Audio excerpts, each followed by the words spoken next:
মা আমাকে বিয়ে দিয়েছে একটা ডিভোর্সি ছেলের সাথে, যার সাথে আমার বয়সের পার্থক্য ছিল প্রায় 16-17 বছরের। আমি জন্মগতভাবেই আমি একজন দুঃখিনী। আমি পৃথিবীতে আসার আগে আমার মা খুশি হয় না। আমার মা মনে মনে চেয়েছিল ছেলে সন্তান হবে, কিন্তু আল্লাহ আমাকে মেয়ে করে পৃথিবীতে পাঠাইছে।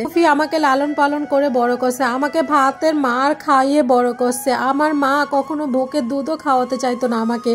আমার ছোট আমার 2 বছরের ভাই, আমার মায়ের স্বপ্ন পূরণ হয়েছে। আমার কাছ থেকে লুকিয়ে লুকিয়ে আমার ভাইকে খাওয়াইতো, আমি দেখে ফেলবো, আমাকে কোনো খাবার খেতে দিত না। একটা কথা স্পষ্ট মনে আছে, যা আমাকে আজও কষ্ট দেয়। আমার মা আমার ভাইকে ডিম সিদ্ধ করে ডিম ভাজি করে ওরে খাওয়াতো আর লুকিয়ে খাওয়াতো। যদি আমি দেখে ফেলি, যদি আমাকে ভাগ দিতে হয়। ছোটবেলা থেকে আমাকে অনেক কষ্ট দিয়ে বড় করছে, অবহেলা করেছে বলতেও খারাপ লাগে। পড়াশোনাটা করছি অনেক কষ্ট করে। কলেজে যখন ভর্তি হয়ে আমার রিক্সা ভাড়া গাড়ি ভাড়া ছিল না, আমি হেঁটে হেঁটে কলেজে যেতাম, বাসায় আসতাম। ও কারণে আমাকে মারধর করতো। আমাকে যদি ভালো কোনো ছেলে দেখতে আসতো, আমার মা রাজি হতো না। খরচ হবে, লোকজন আসবে দেখতে, খাওয়া দাওয়া করতে হবে, তো খরচ দিয়ে আমাকে বিয়ে করবে, সেই জন্য রাজি হয়েছে। এই লোকের সাথে আমাকে বিয়ে দেওয়া হয়। আমাকে বিয়ে দেওয়ার পরে আমি ওই বাড়িতে চলে যাই। প্রায় 17 বছরের পার্থক্য।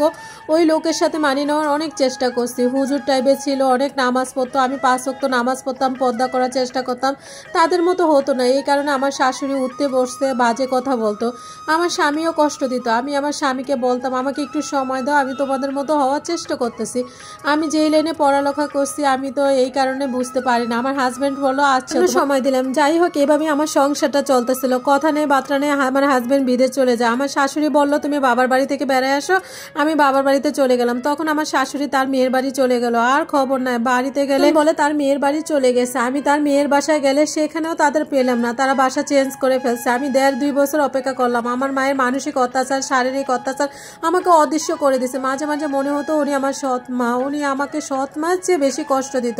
যাই হোক, এভাবে চলতে চলতে হঠাৎ ফেসবুকে একটা ছেলের সাথে পরিচয় হয়। আমাদের এলাকায় কষ্ট সবকিছুই জানতো। তারপর সে আমাকে বিয়ের প্রস্তাব দেয়, আর উনি বলে কি এই লোকটাকে ডিভোর্স দিয়ে দাও। আর সত্যি সত্যি খরচ পাঠিয়ে দেয়, এই লোকটাকে ডিভোর্স দিয়ে দেয়। 3 মাস পর সে দেশে আসলো। দেশে আসার পর আমাকে বিয়ে করলো। আমার স্বপ্নের মতো 3টা বছর কেটেছে। সে আমাকে এতটা যত্ন করেছে, ভেবেছিলাম আমার দুঃখের দিন শেষ হয়ে গেছে। এরকম টাইমে আমি কনসেপ্ট করেছি। আমার ওই টাইমে আমার হাজব্যান্ড মাথায় তুলে রেখেছে, এত সেবা যত্ন করছে, এত খাওয়াইয়েছে। আল্লাহর কাছে লাখ লাখ শুকরিয়া আদায় করি।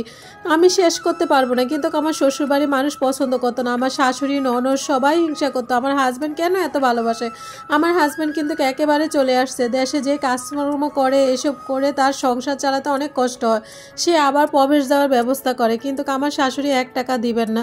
কারণ ধারণা যে আমার হাজব্যান্ড এত ভালোবাসে, সে সমস্ত খরচ আমাকে দিবে, তাদেরকে দিবে না। উঠিয়ে লোন উঠিয়ে তারপর আমার হাজব্যান্ডকে বিদেশে যাওয়ার ব্যবস্থা করেছে। এর ভিতরে আমার কুইন বেবি হয়েছে, একটা ছেলে একটা মেয়ে।